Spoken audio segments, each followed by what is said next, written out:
You're listening to Errol Parker and Clancy Overell, editors of the Betoota Advocate on Desert Rock FM. Welcome back to the Betoota Advocate radio show. You're joined by myself, Clancy Overell, and Effie Bateman, our culture editor, my co-host for what was a series of live panel interviews that we did at South by Southwest Sydney. Over a week ago now, we were down there in the Steak and Kidney interviewing an array of guests. And our first one off the ranks is a rather interesting guest, someone we could have only interviewed in Sydney. What did you think?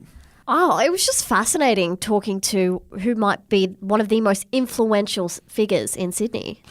Miss Double Bay. Miss Double Bay. Miss Double Bay, her name is. Yes, she's a influencer. We were able to interrogate the ins and outs of that industry that is obviously eroding at our industry as mainstream media. But, you know, there were a lot of questions we had about aesthetics and grids and... It's a lot harder than I thought it would be, Yes. being an influencer. I feel like I've learned a lot and I respect them a lot more now. Yeah. A lot of respect there. Now, it's also a Q&A that we did with a live crowd. It was a room of about 50 people, and that was kind of the room we had at South by Southwest Sydney. We were doing daily wrap-ups. We speak a little bit about Betoota Advocate, about ourselves, our history as journalists, before we interview Miss Double Bay, the Instagram and TikTok influencer extraordinaire. Followed again by a Q&A with the audience asking us, both old media and new media, Miss Double Bay, all the questions they had to ask about the work that we all do. Enjoy. Hello. Thank you for joining us here today at the Betoota Advocate's Daily Wrap-Up. It's been a rather fluid event. We kind of pick our guests as we go. In yesterday's crowd, we had Jeff Fatt of the Wiggles fame. Wake up, Jeff. And he said he'd come on, and then he sent us at 6 o'clock this morning, he sent us a message saying, I have made millions and millions of dollars playing in sold-out stadiums. I don't think I need to really promote myself anymore. So we said, thanks, Jeff, we'll keep working on you. But for now, you've just got us as media tycoons from the Betoota Advocate. I just want to say, is everyone enjoying themselves here? I just want to ask that first. That's very impressive. There must be a few foreigners here because it's not a very Sydney thing to act like you're enjoying what's happening in the city. This is the city that never sleeps between about 9 a.m. and 10 p.m, you might have noticed. We're busy people during the day when we're down here, but things like South by Southwest are opening the city back up. And I'm going to drink this throughout the show because I couldn't find a bar that wasn't some sort of brand activation in the pouring rain. We should introduce ourselves. My name's Clancy Overell. You might have read some of our work on the Betoota Advocate. I'm the fourth, arguably fifth generation editor of the Betoota Advocate. Got a storied career. My family have been involved in media for many years. My father was an editor. I started off as an intern, like many people used to do back in the day, before we professionalised media. You could just find a local alcoholic that was willing to let you ride along. I did that. It was my uncle. And I kind of worked my way up to sports editor role, but I still had a passion in me to play football. And I was looking towards a professional career in rugby league, but unfortunately suffered a shocking tib and fib compound fracture. Stop lying. It was gout. It was... Only good blokes get gout. It was a compound fracture and gout. I wasn't eating many cherries back then. I ended up having to give up my dreams of football, but from there I went on the road with the boxing troupe. I don't know if anyone from out of town or down south would know. Queensland to this day still have boxing troops with the drum where they put up a tent in regional towns during the rodeo or the races, and they ask locals to step right up and fight a number of men in the boxing tent. I was one of them. I was dancing Clancy Overell, and I did about 10 years on the road with Jimmy Sharman's boxing tent. Obviously had to get out of there. That doesn't last forever. So I ended up working as a media advisor for the National Party in Queensland under the Sir Joe Bjelke-Petersen government. And I was hired within the political system in that corrugated iron curtain that we had in Queensland in the 1980s. I was hired because they liked my experience. I had the media stripes, but I'd also spent 10 years suffering concussions and drinking too much. So I was perfect for politics in Queensland. And then I basically, you know, as I said, it was generational. Got back to the Betoota Advocate as a young man. Just sat there floating around the office until my dad retired, and I took his job, like as we do in Australian media. So it was before the term Nepo baby, but it was more of an expectation that I'd stick around long enough to learn how the thing goes. And we very nearly died, the Betoota Advocate, Australia's oldest newspaper. We struggled. But luckily we had some young minds in the room who were speaking way out of school by suggesting we go online. But we eventually relented to some of their ideas, and you know, now we've got a readership bigger than the AFR. Thank you to the smart aleck young people that decided to tell me how to run a newspaper. I'm glad I listened, and I'll let Effie Bateman introduce herself. Hi, Effie Bateman, lifestyle and entertainment reporter at the Betoota Advocate. I think I've been working for you 4 years now. Mm-hmm.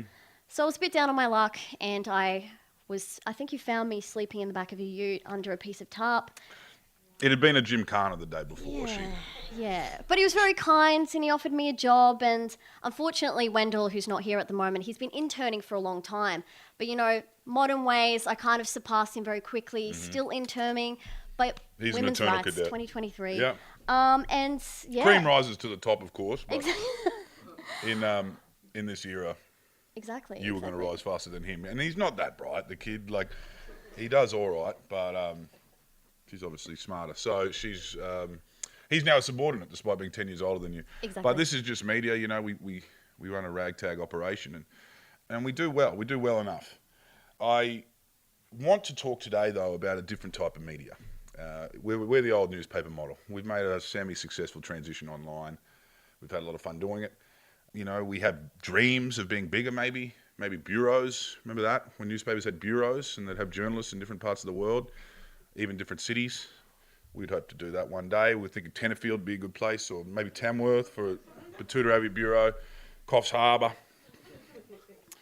Then we'd look to go overseas, I reckon, Port Moresby, Hobart, Istanbul, kind of just build a bigger kind of brand for ourselves and become authorities in a way that you would expect from the Fourth Estate, from an established Australian newspaper.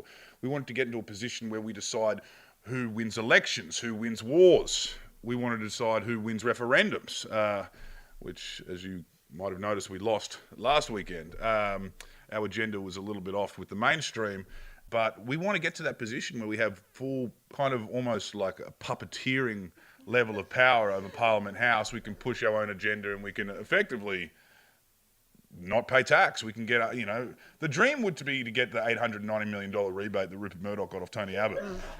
That was, it was close to a B that our government gave an American media company, but we're not at that level yet. So we need to learn. We need to learn new things. And today's guest is actually a very special guest, one that we could only ever hope to meet at South by Southwest, who is an expert in what you'd call content creation, influencing. Influencer. She's an influencer. Mm-hmm. You might follow her. You might live by her rules. You might copy her aesthetic. You might buy the things she tells you to buy. Ladies and gentlemen, please welcome to the stage Miss Double Bay. We had a very excited gasp. I heard gasps. Who was that? Well, guess what? We're going to throw to a Q&A a bit later. You can ask any questions you want about... Within reason. Within reason. About old media or new media, whatever you want to do. But right now, we're the ones asking questions, Miss Double Bay. First of all, can you explain to us, any readers who might not be from this open-air sewer that is Sydney, what Double Bay is? That is a $1 million question, because it means It costs a bit more than $1 million nowadays, doesn't it? Yeah. Well, yes, the average medium house price there is a lot more than that. Look, it's an urban jungle. Yeah. Home to some very native species. Wines. Well, I don't know if you call it wines, real estate agents, Yes, maybe. right.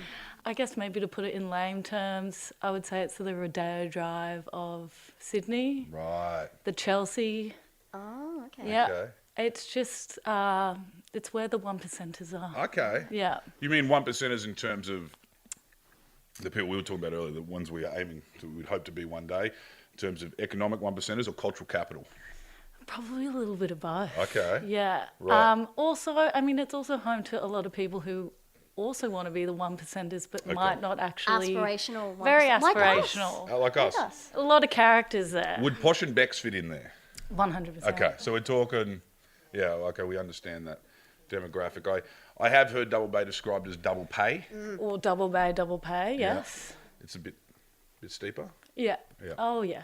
Coffee there's probably $8.50. So it's not referring to. But that's if you want, that's my order, which is an ice long black with a dash of oat milk. Okay. So the ice itself is like $3. It's a bit taller too. That one. Yeah. So it's not referring to two working parents having to bring a double income in to. No, Okay. no. Okay, so There's not many double income households. In No. Double Bay, There's a lot of housewives there. Yeah. Oh, right. okay. The dream. I know. So I want to The ask. Australian dream. I mean, I've studied a student of the history of this country, and one thing someone always told me when it comes to Sydney is the North Shore and the northern beaches are the professionals, the judges and the whatevers. Are they though? And this is what I learned from the textbooks, that adhered to a mythology that we believe in ourselves. There's the North Shore of the professionals, and you get the kind of people that in the scheme of things, they're salary men. They work for someone, but they're paid well. And then in the eastern suburbs, you kind of have the more entrepreneurial business, Techies. small business turned big business turned generational wealth, which I think back in the day was a polite way of saying the North Shore was all the Protestants and then the East was all the Jews and Catholics. But what we found is in the middle of this city where we are today is that people are largely godless, including all of you who came to a Betoota Advocate live show at South by Southwest. What would you describe Double Bay as? Is it a city of sin? Is it godless, or are there people? Well, are there wholesome people? It depends where you go in Double Bay. Okay. I don't know. Has anyone here been out in Double Bay? Mississippi, I would This say guy's it's quite nodding sinful. This guy's giving it like a Bedouin. But then you've got some better people maybe at Indigo. It all depends. Okay. It's diverse. It's diverse. Okay. Well, it depends what you Let's define as diverse. Let's interrogate that word. No. Okay, I've got a question. As someone who is considering maybe a different career, what is like the everyday routine of an influencer? Yes. Okay. Well, everyone thinks that we have it quite easy, but we actually don't. And at the moment, it's actually very hard for me because I'm also planning a wedding. Okay. So that, obviously, I have a wedding planner who's helping me out. But still, very, very stressful. So on top of that, then what, do we want like a day-to-day? Yeah, what's your daily Okay. So I'll routine? wake up, obviously. I hope so. Yes, we got a little Pilates session. Which is very hard if anyone's ever done Pilates. Very hard. A lot harder than you Very think. Followed by a matcha, What's that? nature's coffee. Okay. Then we've got emails, obviously, very important. What else should I do? Shooting content, Yes. which is probably one of the most important things of being an influencer. So I usually like to drive around and do some manies around the eastern suburbs. And I like to find just like a really nice aesthetic wall. Yeah. What if you don't And- find a wall? How do you... There's an app now. So Okay. I go on the app and I find different, it's kind of like a Google Maps, but for But for walls. walls? Yeah, it's really good. Does it show you Highly like where recommend. all like the angel wing murals are? Yeah. 'Cause I feel like that's But you don't want to important. go to the hot spots because there's a bunch of other Oversaturated. influencers there as well. Okay. So you really want to find like the niche ones that no one's really heard of. There's the Dick one in Darlinghurst where it's angel wings, but it's all cocks. Is that still there? Yeah. Caused a lot of That was, uproar. actually, that it one. did. It Yeah. got graffitied. Yeah. No, I haven't been to that one. You should go to that one next. But Depends what brand you're promoting, really. Well, Is it exactly. Ansel? And I haven't yet been paid by a brand that would like me to take a photo in front of that wall. In front of the cock wings. So So you're creating content. That's what they were. That's the word, by the way. When you hear the word creating, that's what they mean, like taking photographs Yeah. of walls in the street. So with that, I want to talk about the different aesthetics that exist in this world of. I mean, Instagram was not made for people to post anything other than beautiful pictures. That's what it was when it started. It was for artists and for amateur photographers. Now it's got like depraved memes where Albo's wearing a Joseph Stalin outfit and it's like, but effectively there's a lot of propaganda and all kinds of crazy stuff, a lot of funny stuff too. But it's an aesthetic thing. That's what originally and people mapped out their social media footprint. They make The sure grid, all their photos. that's what we call it. The grid. Yeah. They match out they make sure the photos aren't clashing or. Yeah. There's a people palette? there's a palette. So Okay. some people are very obsessed with the grid. So it's when you go to someone's profile and you look at their grid. But so much so where, friendships are lost over the grid. Okay. For example, I had a friend, obviously it wasn't me. She wanted me to upload a photo of her so, she could get some more followers. Okay. And then I didn't like the way that she looked on my grid. So obviously a couple of days after, You gave her that initial. I bump archived her, right? Yeah. Which is when you erase them. you from erase your life. them Yeah. from your grid. Well, obviously she didn't like that, and she took that, personally, which, don't know why. Yeah. 'Cause it's all and business, baby. It was all business, so Yeah. she just didn't match with my. So I really like to cut people who don't match my grid. Who else do you have to cut out of your life as an influencer? Well, look, I've had a couple toxic people I've had to cut out in my Okay. life. What makes them toxic? So look, the general rule is under 10K, Get rid of them. get rid Yeah. of them. Okay. Yeah. Well, I mean, as my grandfather says, you sleep with dogs, you get up with fleas, Yeah. right? It's Well, they're not helping me out at the end. No. They're leeching off me. Yeah. For So sure. So your aesthetic, I want to talk about this. You're obviously not the same as the mainland Chinese girls I see in Kirribilli posing with the jacaranda trees, which is definitely like an aesthetic, and people travel the world for it. Are you like an exposed brick kind of like hair over face thing, or are you more like active wear? I more like to make it look like I don't know the photo's being taken. Nice. So it's like, Okay. I like the ones where they're know? laughing. It's like, yeah. Like So one of that those? takes a lot of years It's hard. practice. It's hard. And it's a lot harder these days because now we got the TikTok. Yeah. We got, I was about to say Snapchat, but they Well- try No to one do really be uses real, and Snapchat. it's like, no. Snapchat's mostly No. just for people having affairs, right? Like, I thought it was for drug dealers. and them. Yeah. I thought I mean- it was. How the hell do you know that? Anyway, but I do want to ask about the marketing aspect of it. I mean, obviously, there's some people in this audience that might not have ever heard the term influencer, though you've heard it. If you work in advertising, you'd see the line items. Lots of money going to these people. We want to figure out how they justify that, and what do you give them? Well, exposure, Exposure. which is the main thing, Yep. and influence. Like a lot of people, they want to be me, right? Okay, yeah, for Yeah. sure. Aspirational. Yeah, straight up. Yeah. So if I say, hey, buy this T-shirt for Yeah. $450, and you can be like me, Yeah. use at promo code #MissDoubleBay Yeah. for 10% off, right? Okay. How could you not? It's a no-brainer. It's a no-brainer. So they go looking for you, Yes. or they go looking for someone like you? Yes. Well, usually you have a manager. Okay. If you're any good, I would Mm-hmm. say you have a manager. And they usually, the manager does the deal. Mm-hmm. But yeah, I would say, well, look, we are a brand at the end of the day. We're on a database. Mm-hmm. Yeah, for sure. They track us. Well, they'll never catch me because I'm non-enrolled voter and I don't pay tax. Have you ever had? So I've seen things in the news where an influencer, will go to a restaurant, like, hey, if you feed me for free, I'll give you exposure, and then the restaurant owner will take to the news.com and be like, this silly person came and tried to get free food, and everyone will think, it's so stupid. But have you had any interactions like that where they haven't seen the opportunity that you're giving them? Who was it? Matt Moran? Who was it? Well, look, it's also the thing with influencers is the audacity. We have the audacity. And also, we're quite used to just having everything for free. So when we go anywhere and do anything, Yeah. it should be free, right? Yeah, for sure. So I say, why not? Give Yeah. me a free meal, because I will do one Instagram story Yeah.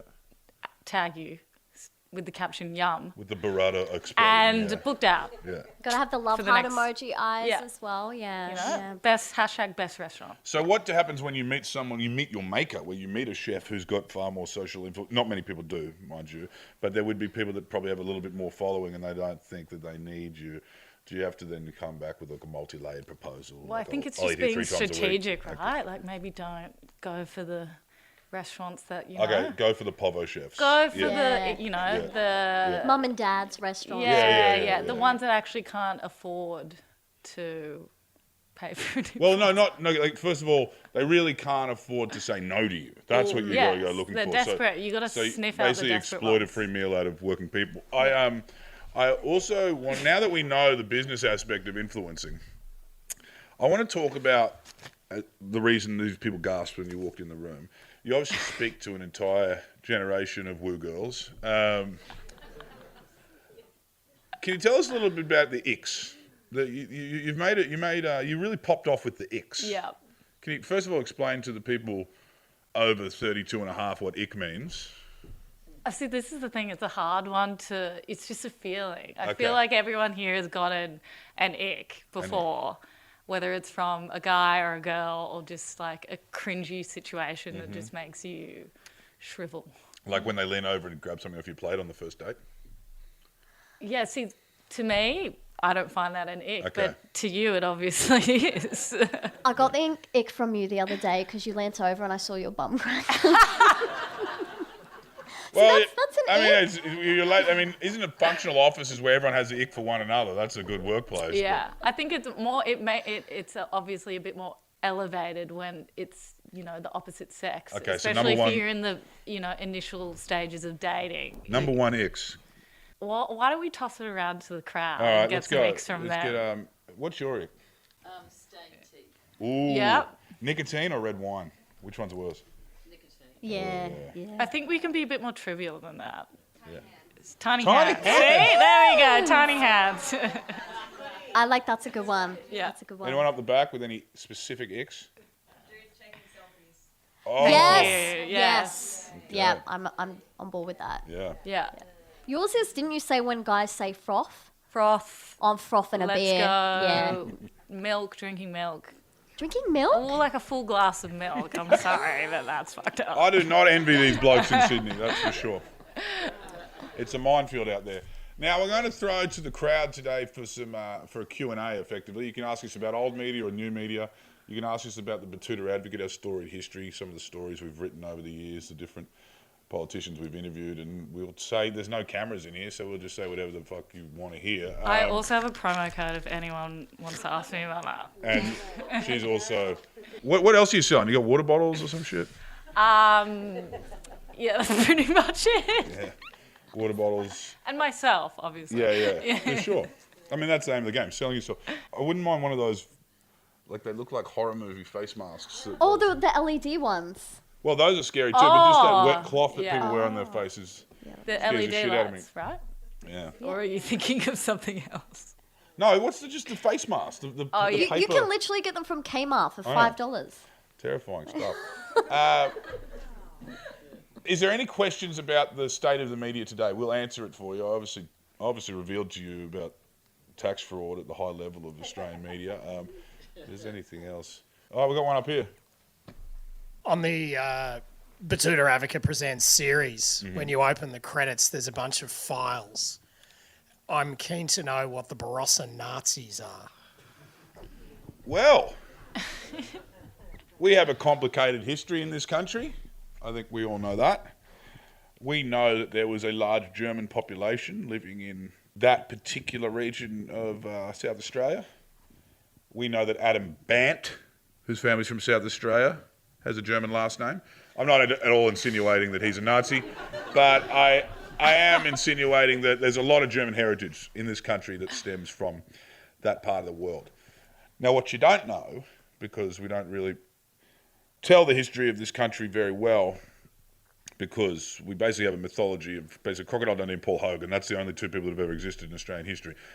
But there was a time when the Barossa people had their own culture and their own language, similar to that of the Afrikaans in South Africa. and they had their own Creole, which there's still people today that were their first language was Barossa Dutch. So, of course, when you live in an isolated German community and there's crazy shit happening back home, you kind of want to get back in on it in the 1940s. So that was basically the Barossa Nazis. We haven't done that one. We've covered a few things, obviously, you saw it on the Betoota Presents, but yeah, I'd like to cause a lot of shame for a lot of rural families in South Australia. They're trying to forget that part of the history, but that's a fact. I'm sorry. Has there ever been an article that has swayed public opinion about something? Have you ever felt the seed of power before with something you've published? It's hard to judge that. We certainly felt it during the pandemic when we kind of were running some unpopular angles. I remember there was one particular moment where there were all these people from Western Sydney who were basically, I'm not sure if you know much about Sydney, but they have this thing called the Red Rooster Line. Red Roosters run diagonally across this city. On one side's the eastern suburbs, on the other side's the western suburbs. You won't find any Red Roosters in Coogee or Bondi.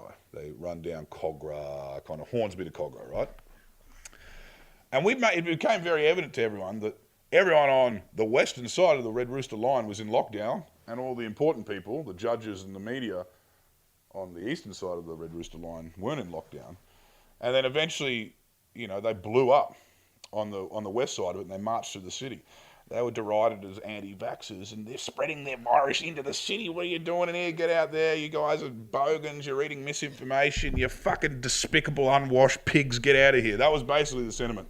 We kind of cheered them on a little bit. We said, fucking stick it to them. And we got absolutely roasted for that. So I don't know if we don't know if that's a metric of saying the quiet bit loud kind of might change some public opinion, but you'll always get piled on if you're saying something that's unpopular.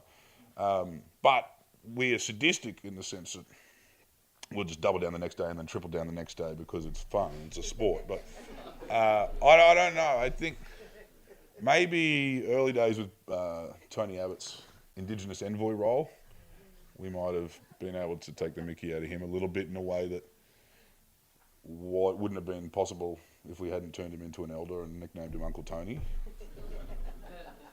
But it's hard to measure, you know what I mean? I don't know if we would have we've got a big audience, but it's quite spread across, different demographics and all around the country. Our audiences basically follow the population of the country, and I don't know if we have enough concentrated readers in one area to sway a political result, if you know what I mean, in our system anyway. Certainly had no luck in the referendum. No, by the way, we're not trying to do that. That's not. We'll be able to do that when we get to a point where we're not in a position to do that yet. Once we, start having those meetings in Canberra and getting those tax abatements, we'll do it. And it's all over for all of you because there'll be no class solidarity. There'll be nothing. You'll all be turning on each other, and there'll be a different enemy every month. Do people actually tip you off with stories? Do you get inside tips and people writing in specifically wanting you guys to do a write-up? Yeah, we do get tip-offs. We get kind of, I guess, anyone does, but you certainly get, it's always someone in a pub. And I guess that's how it's always been with media. And that's why traditionally journalists have been such bad alcoholics, because the art is to get inside a pub and convince someone to tell you a secret. But nowadays with social media, they'll just do it themselves. They'll get pissed in messages. So we don't have to do this that much. Miss Double Bay, any questions for her? Tell me about the wedding. Did you get that all paid for? So I just had to. Start with the ring. Was that all paid for? No. Oh. So There's a bit of a story with I the did ring. the old-fashioned thing of just finding a guy in finance, so that worked out well for me. Look, fine line between doing a sponsored wedding, I would say. It could go one way or the other, but I am in talks with Aperol Spritz, so we're hoping for, a sun-kissed kind of wedding situation, so stay tuned. Just And I'll also call Daily Mail and make sure that they get them in the trees. get them in the trees. Don't know why they you know, how they got there. But What about Justin Hams? You could kind of lean on him for a bit of a wedding venue in Narooma. Is that his new spot? oh, cool. Maybe we could get some Toddy's catering. Can you tell the story about the engagement? Are you happy to do that? Wait, what? How he proposed to you organically and you hadn't had a manicure. Oh, Yeah. yeah. That was I know. horrendous. I know. He was so committed to surprising her with a ring that she couldn't post her hand on Instagram. Well, this is the worst thing, right? He proposed to me with just like a placement band. It didn't even have any sparkly little no diamonds rock. on it. And, For you know, shame. we had to take the photo.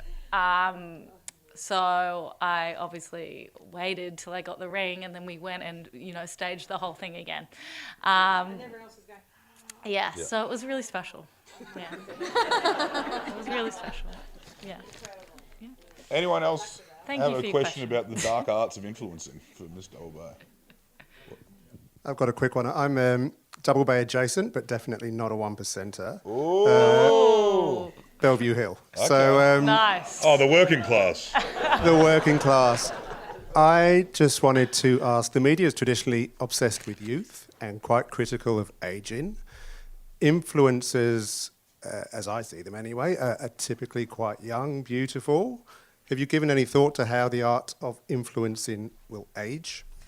Well, there's definitely a trend at the moment of seeing influencers kind of going out without makeup.